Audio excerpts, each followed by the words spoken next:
And now, As the Dice Roll, brought to you today by Bastard Security. You're not getting in, no matter how hard you try.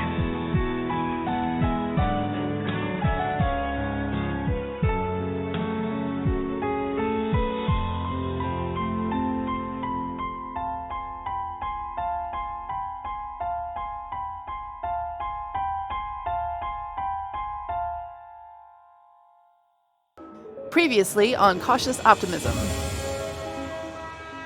You sound like the mysterious man in the hat. At the Crooked Comet, there is a slimy, gelatinous goo thing mounted to the walls, and on display throughout the area are bizarre artifacts. There's a large fish with a horse's head attached to the fish's body. There's a tiny dollhouse with a 3-inch tall, looks almost like a human. This thing is labeled the tiniest sentient species in the galaxy and its tiny house.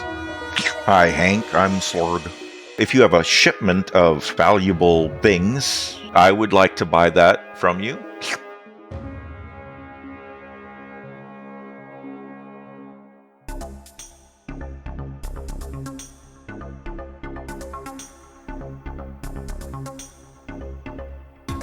Hello, Cautious Optimism. Aurora Borealis Shand. A human woman. I'm not interested in selling this ship. She has a huge smile on her face. She's very important to me. Hank Crawford. Engineers. Bad news, good news. Bad news, fuel leak. Coming and going from the spaceport. Good news, I found duct tape. Kyan Brunt. A Mator. I am a doctor. A 9-foot-tall, 4-armed creature. I don't care if they call me, hey you, just let me do my job. Rico. Humanoid. I'm observing you. Cat person. It's for science. Toss. A slimy, gelatinous What are you hauling? goo thing. Thank you, Cautious Optimism. Welcome to the station.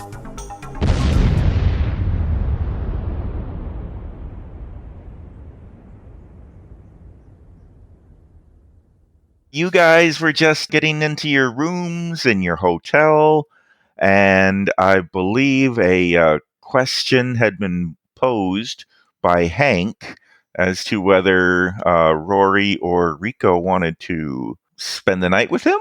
Yeah, Hank's about to get himself clawed. Yeah. I shut the door in between the two rooms, connecting the two rooms. Just shut it. So is there anything you guys want to do now that you're in your rooms? I mean, this might be the first time in the whole podcast that your characters have gone to the bathroom, if that's something you want to do. Sure. No, this is Star Trek. We don't talk about that.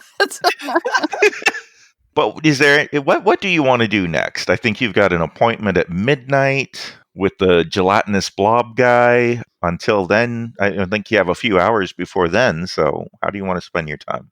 Well, I think we should talk about the phone call, or the call with the Toft that we don't believe is Toft. And I do think, and although Kyan tries to be the goody two-shoes of the group because he just really can't afford to get into trouble, he does think that checking out, in 4 sets of quotation marks, the mysterious man's bedroom might not be a bad idea. Oh, yeah. Yeah? Well, who do we know who can pick a lock? Or who can hack over there? Because we know this room is locked. Are these are they going to be locked with physical locks, or was it kind of a computer-based system? It's a computer-based system. I mean, it's a physical lock that deadbolts the door, but it's controlled by a computer terminal that scans your room card or whatever. Okay. I mean, we could do the old trick of, dressing one of us like room service and putting the rest of us under a cart and getting us in there. I don't know that would work for Kyan. He would be a little hard-pressed to fit into a cart. Can he make the shape of a cart? And we all just hide under him. Very possibly. Did we establish whether the man in the hat is currently in his room? I don't think we did. We had a conversation with the guy downstairs, and I can't remember whether... I thought he said he was out at the time. Yeah. Because I thought we asked to I thought he speak said he was out. So then now's the time to get over there. Yeah. Yeah, definitely. I mean, I don't, strictly speaking, have computer hacking, but I can use computers. Yeah, the same. I can talk us out of stuff and drive a ship. That's all I got. So, is there a ledger domain or like a, not ledger domain, is there a lockpicking skill in GURPS? Let's start looking up stuff in the book. There is. Let me see. There must be a lot of picking stuff. There's also a computer hacking skill. Right, which would be more helpful. Thank you. Thank you, Rico. Which might be more what we're looking for. I mean, and I'm going to run over real quick and just try the knob before we go through all this. Just like see whether he left it unlocked. Yeah. Okay. So computer hacking, if you're untrained in it, is IQ, and I think very hard is -6. So it would be your IQ -6. Whew. Yeah. Okay, so you're trying the knob, you said? Yeah, yeah. Okay, so Rory is exiting to the hallway. Looking both ways. You look around. Nobody's in the hall. Nobody's gonna see you, and you do find the door is locked. Okay. So I come back and report. Although it would have been funny after all the planning to just say it's open. Yeah. That's why I checked.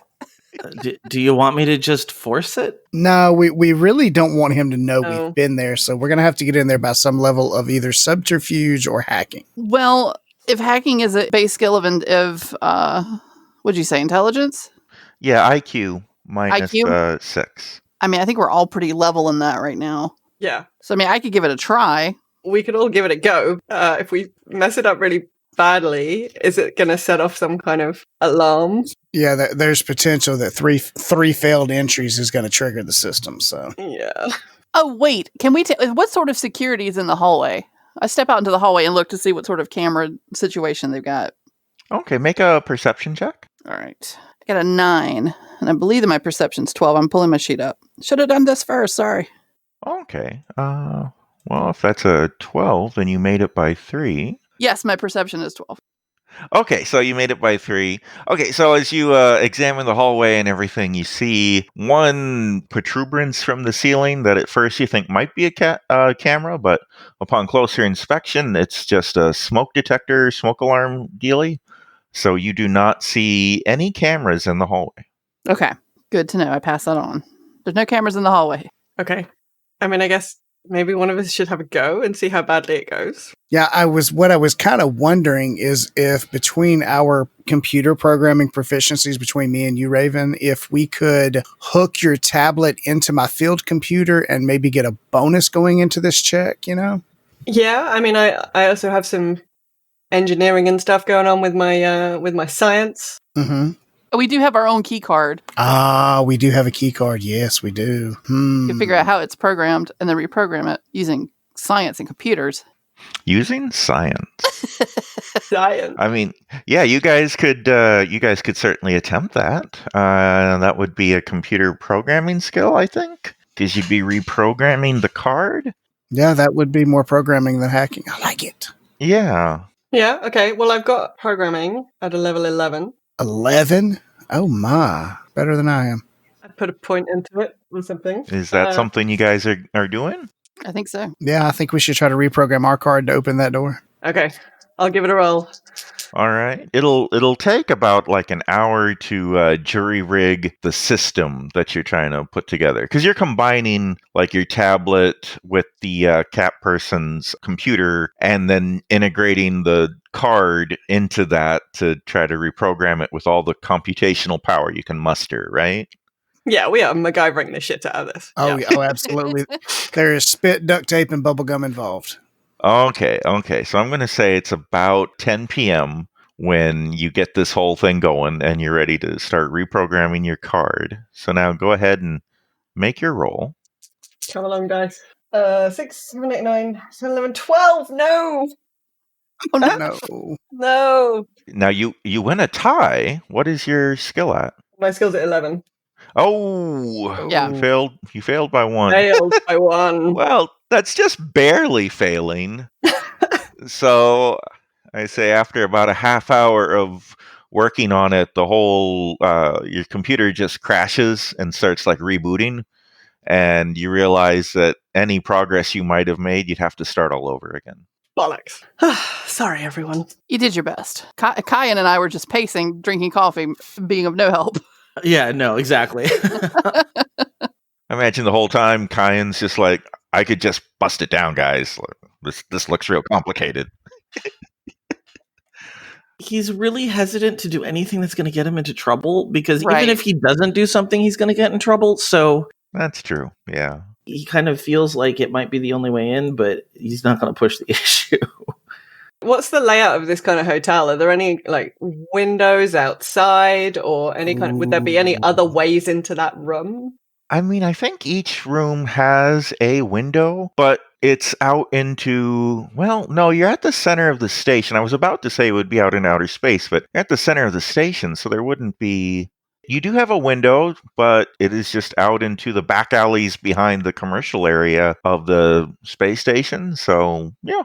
What is the condition of the air ducting in these rooms? The vent is too small for somebody to crawl into, if that's what you're asking. There would be vents in the floor, probably 2 or 3, but they're just, little ones.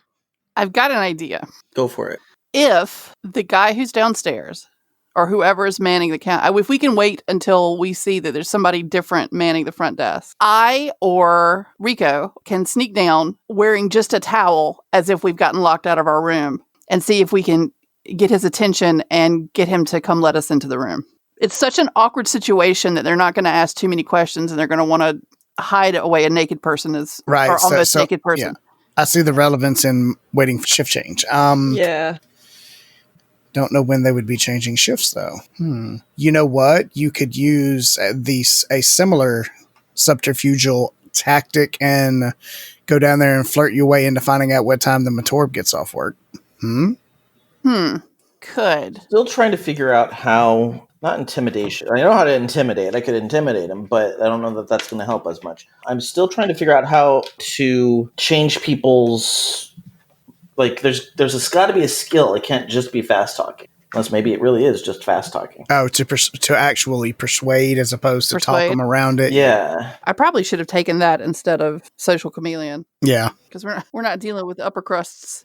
Right. Well, not yet. right now, but who knows what the future holds. True. It's influence roles, and that is covered in the GM book. Influence is a whole to-do. Yeah, I get a +1 to those because of my charisma. I remember looking at influence last time we played, and it was complicated. Let's see. Influence skill. A skill used to influence others. Diplomacy, fast talk, intimidation, savoir-faire, sex appeal, or streetwise. Age 494. So we could just one at a time go down and try and influence him to get him to let us up. I have a feeling after one greatly failed attempt, that's going to get his attention. We almost slipped up, and I don't remember how the entire conversation went, but he was like, wait, you're going to do what? Nothing. We just want to rent rooms. Yeah. Oh, right. He was friendly towards Kayun, a fellow Matorb. I'm going to try again. I'm going to go try again. Might I make a suggestion? Yes. Us humans, we enjoy our coffee, especially when we're stuck doing boring things. Is that something your people partake in? Maybe he would enjoy a nice cup of coffee? Maybe. I think I'm just going to try and let him know that we're going to be surprising our friend, and we want to leave something. Do we have something we can leave in there? No. If we actually bring it, he'll just say he can put it in there. Right. Yep. We don't want to do that. No. Oh my God. I just found something in my backpack. I forgot I bought electronic lock picks. Did you really? Yes. Really? Nice. If that doesn't work, I also have a crowbar. Also nice. So you guys spent like an hour and a half building the computer and trying to reprogram the card and everything, and then all of a sudden, Yeah. Hank's Okay. just like, "Oh, I've got these electronic lockpicks. With these help?" How do you use items in this game? I mean, I think it would be a bonus to a lockpicking skill. Okay. So what I like to think happens is we've spent like an hour like MacGyvering this shit together, and I've given it a go, and my computer's just like died. And Hank's like, "Oh, don't worry," and reaches into his bag to get something, and is like, "What is this?" and pulls out the like electronic lockpicks, and like we all just stare at him. The little pouch falls on the floor, and in large letters it says lockpick. Right. It gives you a +2 to pick electronic locks, and That's exactly what this would be. and lockpicking is IQ -5. IQ -5, so instead it would be -3. Yeah, Mhm. with the tools. I think we can give that a shot real quick. Just don't fail. All right. And that's a 12. Oh my. So, okay, so first of all, did Hank go out alone? I think we would stand in our doorway and watch him. Yeah. So the suspected room is room number 11, so it's right next door to you guys. Mm-hmm. You guys are watching him from your door as he tries and fails to pick the lock. And I think when he fails, you can all hear a loud beep emanating from the lock on room 11's door. Oh, like an alarm? Just a single, beep. If you tried scanning your card and it couldn't read it or something. Okay. Yeah. But it's loud enough that, considering you're trying to do something nefarious, it is probably alarming. But you could give it another try if you wanted. All right. I'm gonna swap hands with the two different parts of the lockpick and try it this way. Okay, make another roll. 8. Woo! That's better. A success. All right. A little light on the lock goes green, and then you hear click as the deadbolt retracts, and the door is now unlocked. I enter cautiously. I follow. As do I. Yeah, we all follow. All right, everybody's going in. So as you enter the room, it is pretty much exactly the same as you guys' rooms. It's still meticulously clean. The bed is made. You don't see any, suitcases or personal items or anything. As you look around, the room looks completely spotless, as if it hasn't been used at all. The only thing that is unusual at first glance, and of course you can make perception rolls if you want to investigate more closely, but one thing that pops out right away is that there's a large machine in the corner that goes from floor to ceiling, and it's got a bunch of little plugs in it. It looks like a gigantic wall charger charging station for something as big as a man. Well, this is where it sleeps. Rico's gonna immediately wander over and start looking at it really closely. And Don't touch it, Raven. We don't know what it does or if it's got alarms on it. Just kind of do cursory searching to start with, please. I'm gonna do a perception roll to take a deeper look just around the room. All right. I got a 5. So with your 5 perception, which I assume beats your perception by a country mile, right? Yeah. It's like 12 or whatever? Yeah, perception 12, yeah. Okay. Yeah. So what you do notice is there are little tiny crumbs on one of the counters, like a desk in the room. And there's a little tiny backpack that's only about 4 inches big, but it looks like it's a backpack because it's got 2 straps on it and everything, like a backpack would have to go around your, put your arms through to hold it on and everything. And it looks like a tiny little mouse or something has been living on this desktop. Just little things. Guys, come look at this. I think there's a little person or a little something driving around in a big Oscar suit. oh, It finally clicked. Sorry. Do any of us recognize a tiny, tiny species? Science officer, what say ye? yeah. Do I know what? I've got some biology, so Oh, well, yeah. Do you want to make a biology roll? I can make a biology roll. Come on, dice. Otherwise, I guess it would be IQ. 9, and my wild science is 13. You've heard about a number of species that are very, very small, that stand only a couple inches high. None of them are member nations of the League of Planets, So everything you've heard has been not 100% verified by the scientific community, but you've heard that there are a couple of species like that live beyond what the League of Planets would consider the frontier of space. What's in the tiny backpack? You very carefully open it and look inside. There's a little tiny book, and there's looks like ration packs, but they don't look like any kind of food that you're at all familiar with. And that's about it, I'd say. Maybe some little tiny shirts and little tiny pants. Oh, Okay, so remember when when Slorg broke into the Crooked Comet and we were having a look around, he had a house oh, yeah. that was labeled universe's most tiniest species and its house. Could this creature be upset at Toph for stealing his house? Oh my gosh, you have such a good memory. Oh. Oh. Potentially. Yeah, that is like +5 to your memory roll there. That was amazing. Well, you got to remember, I listened to it right before we play, so it's kind of cheating. Oh, yeah. All right. You are. Yeah, I think we need a better look at that little house. Well, so before we leave this room, do we maybe want to save, because I know we have that meeting at midnight, which is we're coming up on. But I feel like, should we set some sort of trap, like put a Trisket underneath a box with a stick or something? Like, I figure if we wait for the little guy to get out, we can get him. Like, capture him under a water jug, gently. We don't have to hurt him, but, or her, or them. I'm just saying this, we got an opportunity here to maybe set up a trap. It's true, but, there's also a possibility that they are already back at the restaurant trying to get the house. Oh yeah. Okay. Yeah, because all of this happened, within hours of us in the restaurant. He gives us the call, like he knows we're on his tail. Huh, no pun intended. Is there a way we can break the lock to the door where it won't actually lock, but it'll look like it's locked? That sounds like you'd be reprogramming the lock to display something different than it actually should be. Or we could just stuff something inside the bolt hole so the bolt can't re-engage. We have both high-tech and low-tech solutions.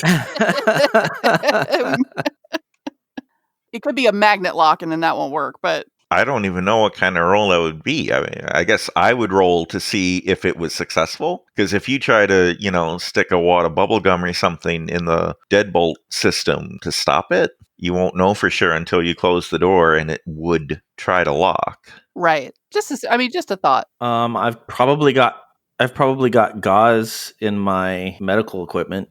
Yeah, I'm looking here.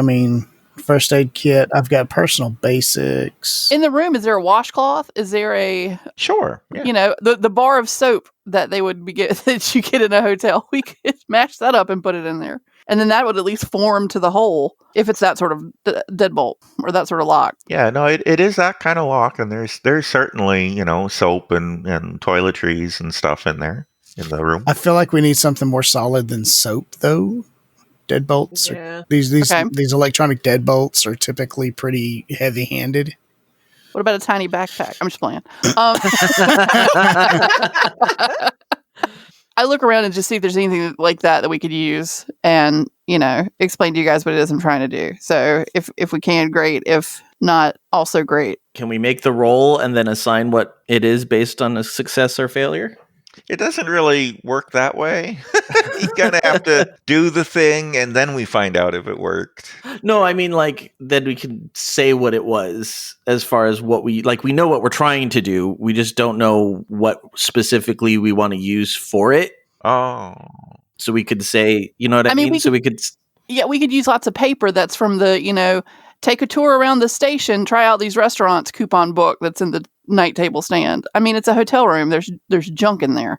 There's stuff that we could smush into the hole. So, Joe, are you kind of saying that you want to make the roll, and then if it fails, just for the narrative, we can say that you guys did something like just toilet paper that must have broke easily? Or yeah, we tried the soap, it didn't work. But if it works, we can be like, oh yeah, it was this washcloth and some paper, because we know what we're trying to do. We just don't know and I don't know if you've ever tried to do stuff like that. I know when we're trying to jerry-rig something at home, we just kind of try a whole bunch of shit until it works. Right? Sure. Until it holds. Yeah, we could do that. Let's see. So you guys are trying to jam the locking mechanism. Yeah. Sounds like an engineering role to me. Oh, yes, it does. Oh, wait, I'm the engineer. Yeah. What I don't remember is how I determine how strong my engineering is. Artificial level 4, which means my engineering should be level 4. So we'd add, I believe, IQ is the base. So you'd add 4 to your IQ of 12. Oh, that's how that works. That's why they're so I expensive. really should have went through the programming earlier then. So I got to beat a 16. Yeah, which Nice. is pretty good odds. Oh my god. So close. Wow. Wow. Oh. Wow. 15. So this is actually what I was thinking of using to block it out with, because we need something strong, right? I was Right. thinking you know how doors in hotels and offices all have those auto close things at the top of them? Yes. Well, they have on their steel rods, typically there are nuts that you could, maybe take a piece of the steel rod and the nuts and, jam that in the locking, in the, Oh, in, yeah. in the, forget what it's called, on the catch on the door side, the frame side, Right. just to block the hole out. Okay. Well, a success by 1. So, yeah, you go ahead and jury rig something like that. And as you finish, you are reasonably confident that this is going to work. And the door will not. So the door won't lock. The deadbolt won't actually close. Got it. Right. Good job, team. Success. Yeah. Yeah, scoffing at the 16 and then rolling a 15 is a sobering moment. So, are we going to go back to the restaurant now? Is that To the Crooked Comet. Yeah, I think so. Have we got time? Are we going to miss our midnight? What time is it now? It's about 11 o'clock at night now, and the rendezvous is scheduled for midnight. So we've still got time to go and see if the tiny person is at the restaurant. Right. Unless there happens to be an altercation in the process, which will put us late for that meeting, which all we're looking there is to make some lopsy. So, I mean, I feel like the murder investigation is a little more important. Same. Yeah. Agreed. Seems fair. All To right. the Crooked Comet. Paying close attention to traps and detail. Our surroundings. It is very late at night for the station's local time, and you don't come across any traps as you're walking down the public area of the station. When you get to the main area and you can get a good look at the Crooked Comet, you see that the front door is wide open, and it looks like has been physically damaged. Like the area where the doorknob is has been shot out. Oh, gosh. Can we look in windows? Sure. As you look in the window of the Crooked Comet, make a perception roll. I perceived nothing. I got a 12, so I'm even with my...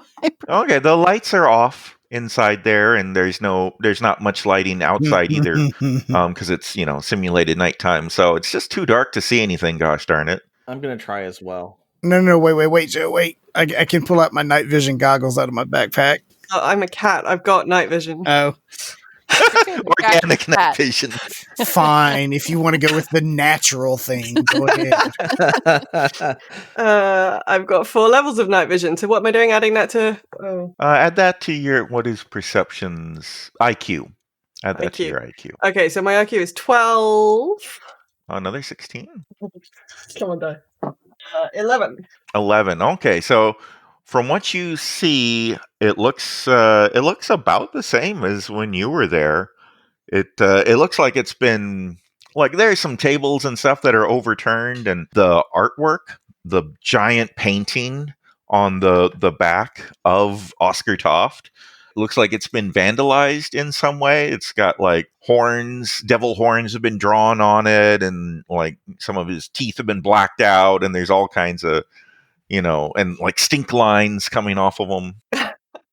But other than that type of thing, you don't notice anything. Can I see the tiny house? The tiny house is still there. And as you're looking, you guys hear a shout from behind, a male voice saying, "Stop right there! Put your hands up!" Jeez, y'all, it's a fuzz.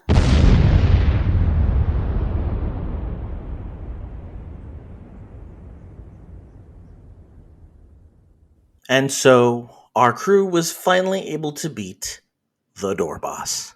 Hi, I'm Joe Hogan, editor of As the Dice Roll. I hope you're enjoying this week's episode of Cautious Optimism. Usually I don't talk about the editing process, but this week I think it must have taken 15 minutes of page turning out of the episode. We worked hard to open that door. Anyway, when our players aren't searching endlessly through GURPS handbooks to figure out the best way to break into a hotel room, we're doing other podcasty things. Kelly's podcast, Mating Habits of the Modern Geek, drops episode 118 this week. It's entitled Deal Breakers, Rejection, and Cancel Culture. Can we still love Lovecraft? And we'd like to formally welcome her to the Geek Network. She's bringing her show over to the network, and we couldn't be more excited. Ray and I tackled the Snyder Cut of Justice League last week on episode 191, and this week on episode 192, we'll be talking about the first 2 episodes of Falcon and the Winter Soldier. And if that's not enough of my voice for the week, I'm going to be guesting on Girls Gone WoW with Raven over on Warcraft Radio. We'll be talking about the Kyrian Covenant. And make sure to check out last week's episode where they talked about starting out in World of Warcraft. Also, check out our Voice of the Cold Open, Rob Sometimes, as he and the wife talk about 21 things to work on in 2021. And as always, please go support Todd on the Nerdberg Review and Bamashocks on Twitch, as well as on his YouTube channel, Let's Go Fishing.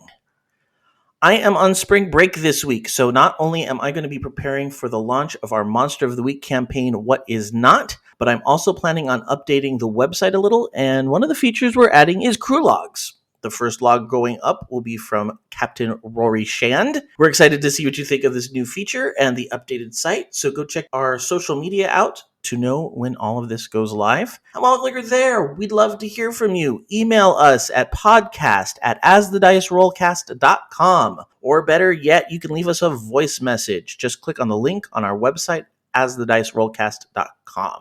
That's it for me this week. Let's get back to the crazy antics of our intrepid crew right after a quick commercial break.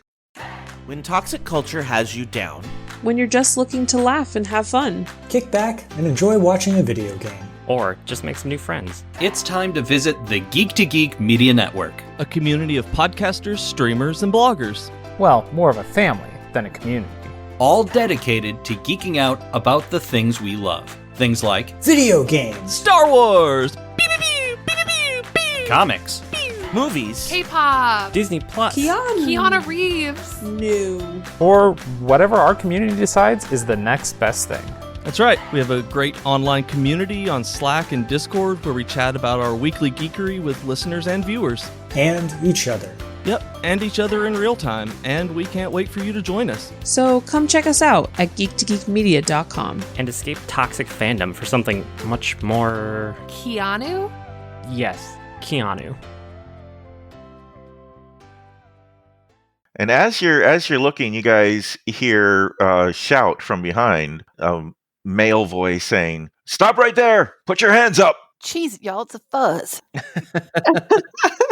Indeed it is. As you turn around and look, you see 4 of the station security officers wearing the same uniforms that you recognize from when you visited the detention center. 2 of them are avians and 2 of them are humans.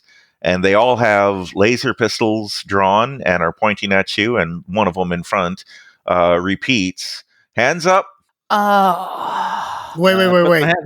Wait, are any of them females and attractive? The humans are both male. The avians are hard for you, as a non-avian person, it's hard for you to tell from this range and everything. I'm a poor lech then if I can't tell the difference. I mean, make a perception roll if you really I will. want to really scrutinize those avians. I broke even. I believe you win on a tie. So, yeah, one of the avians... in fact, you know what? One of the avians is the same avian lady that you patted on the butt earlier. Oh, crap. Oh, no. Oh, good evening, officer. It's so nice to see you again. Oh, we're going to jail. Are your hands up in the air? Mine are. Mine are. Mine are. It depends. Is their bum close enough? No. Oh, no. Okay. Not close enough. then I will raise my hands into the air. So one of the humans approaches you and is looking into the restaurant behind you and says, "What are you doing here? You broke into the restaurant and then you just loiter around looking in windows? What's going on?" We have the permission of the proprietor to be here. We are trying to gather evidence for his trial. The human officer looks back at the other human. You kind of get the idea the other human is maybe in charge of this. And the two avian officers are walking over to the restaurant. They're starting to investigate the apparent break-in, while the other human says, "What are your names?" Rory Shand. Kyan Braun. Rico. That depends. Are you buying me dinner? The human points his gun directly at Hank and says, "What is your name, sir?" It's a very pretty gun you have there, sir. They call me Hank. He says, "This is no laughing matter, Citizen Hank." Citizen Hank. I like it. And he says, you guys have permission from the proprietor?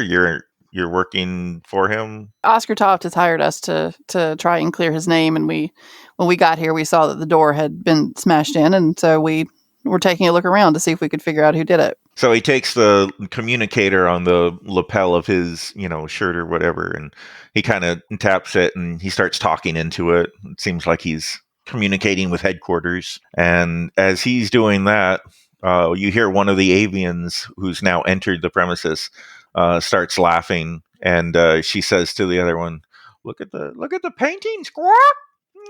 That looks more accurate now.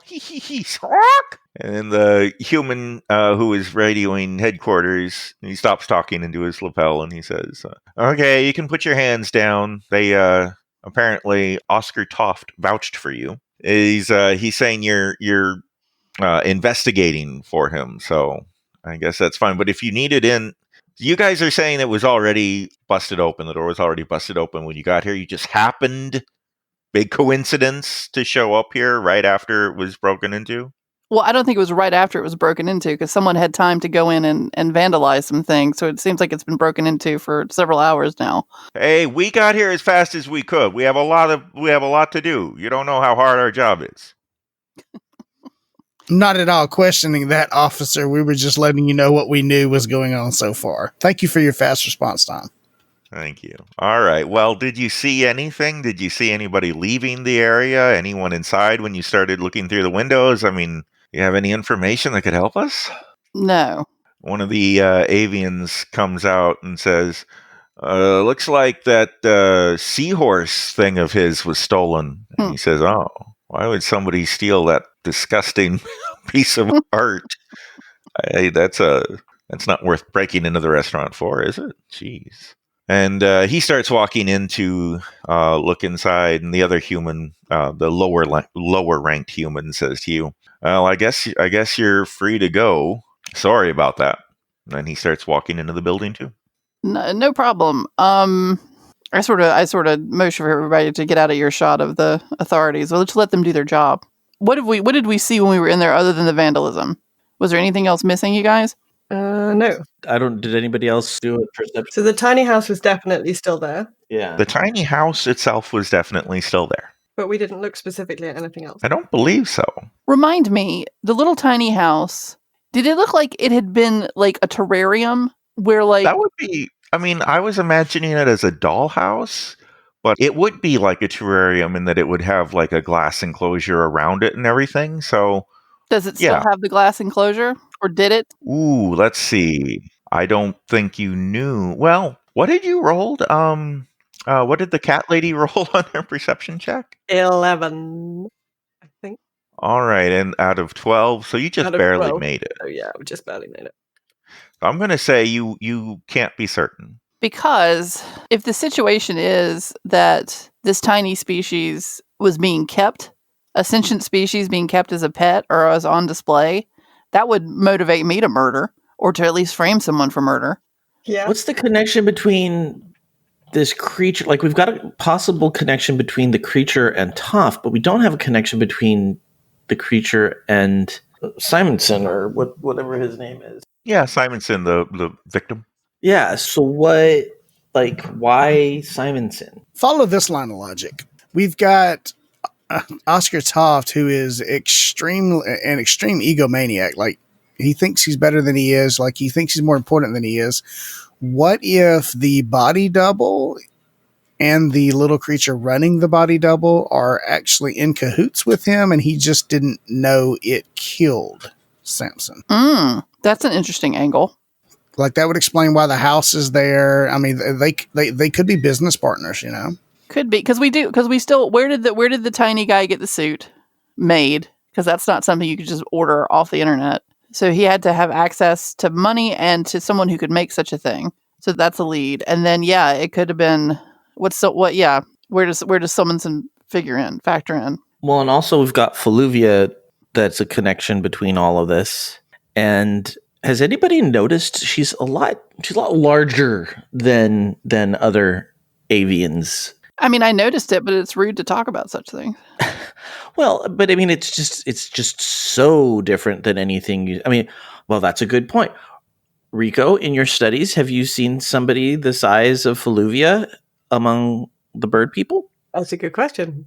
Have I? Yeah, since Rico was very specifically studying avians. The bird people, yeah. The bird people. So you would probably recognize that she is basically pregnant.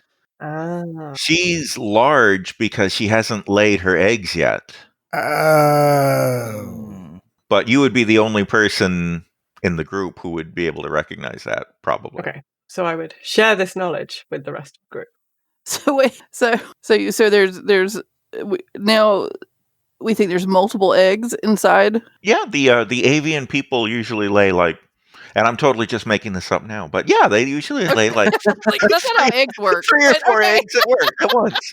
They're space aliens. You don't know how they work. I know. As someone who owns chickens, I'm like, they lay 1 egg at a time, and they make it during a day. Yeah, well, can your chickens talk and speak common? You've got a point. And own restaurants? They can't own a restaurant. No, you're right. These are space birds. I just want to go on record as saying the only reason why I brought it up is because Don has brought it up multiple times, and I didn't want it to go forgotten. I know. Wait. What if Oscar's the dad? Oh, gross. And she's trying to get rid of him. No. I'm not trying to be gross about it. What if she's trying to get rid of him? Why would you want to get rid of a dad? Well, think about it this way. These avians seem to like, people of their own species a little more. What if cross species is not accepted in their culture? Do you know that, Raven?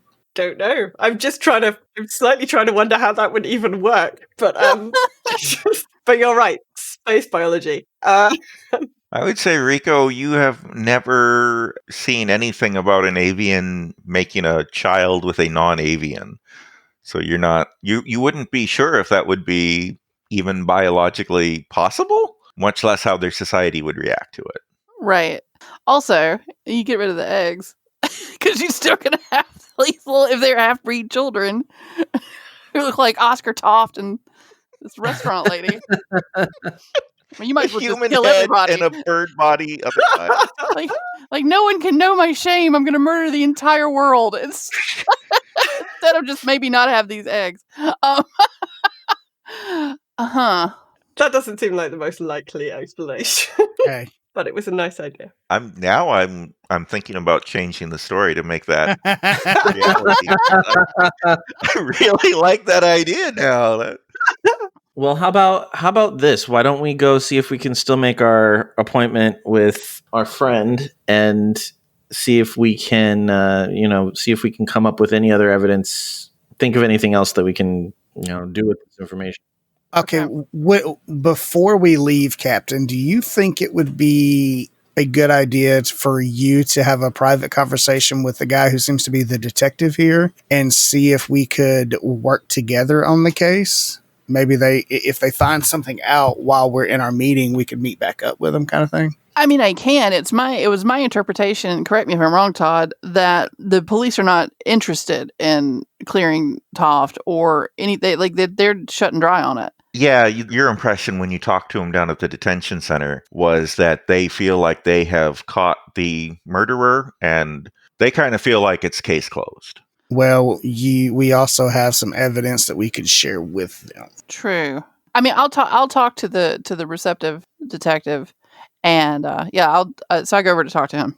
Okay, he's inside the restaurant. They're still looking around, but it looks like they're finishing up. And as you walk up to him, he says, "Hello, citizen." Hi.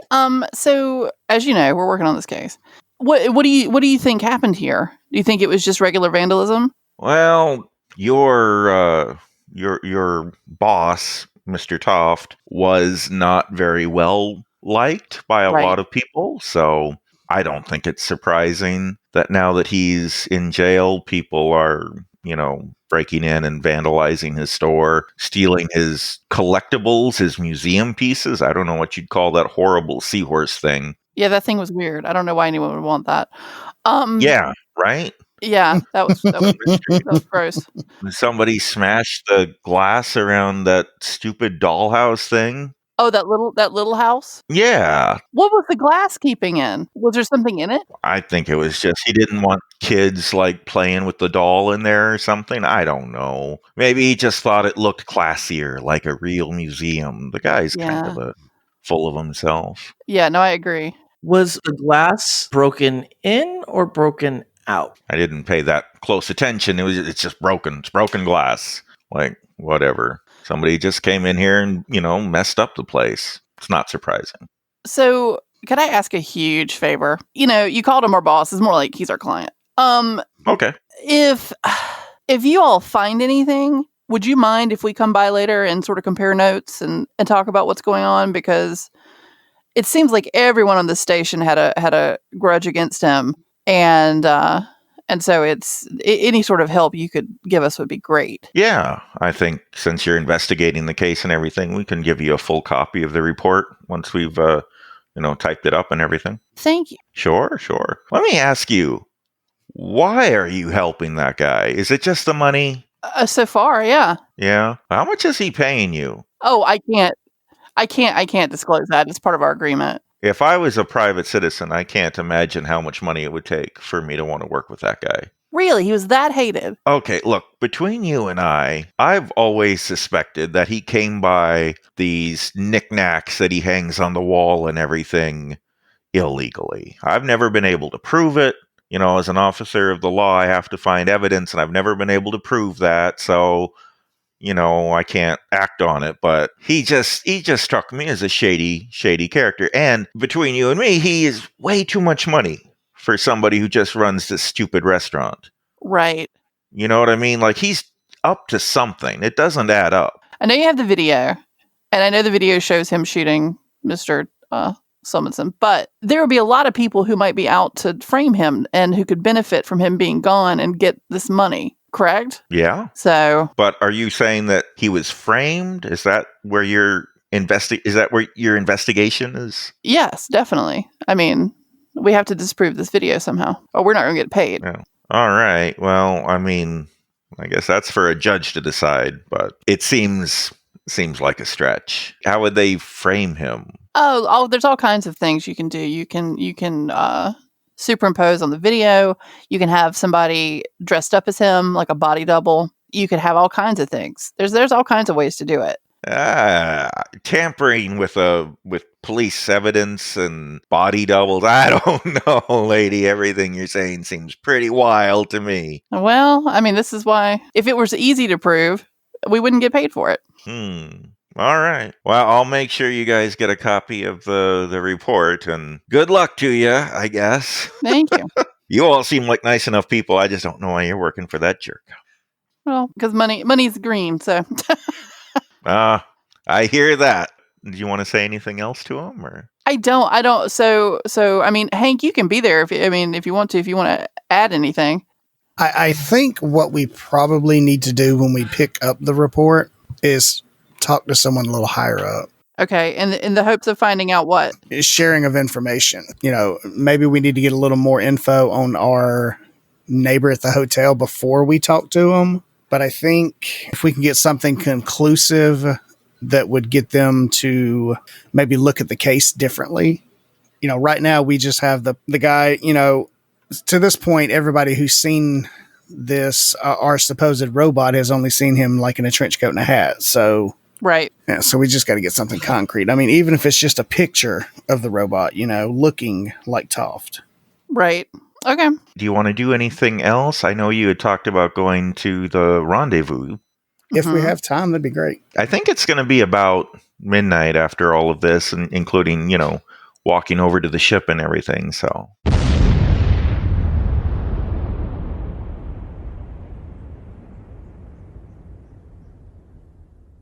Next time on Cautious Optimism.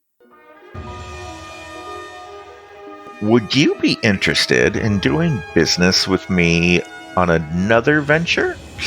How illegal is it? Very. Don't you guys already know where to get good space parts cheap? You might want to see this, squaw! Somebody's trying to steal Sam Sillisom's spaceship, squaw!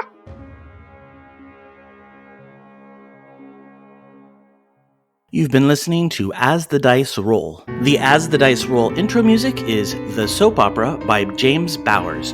You can find and license his music through Pond5 at pond5.com. All the rest of the music in this episode is by Darren Curtis and can be found at darrencurtismusic.com. The opening voiceover is by our very own Rob Sometimes. You can find his podcast at comicbox.libsyn.com, and the As the Dice Roll logo was created by Maricel Edwards. Check out her book No Great Matter at msedwards.com. As the Dice Roll is a proud member of the Geek to Geek Media Network. Check out other Geek to Geek shows, streams, and content at geektogeekmedia.com. If you'd like to contact the show, you can send an email to podcast@asthedicerollcast.com. Individual players and GMs' social media can be found on our website at asthedicerollcast.com.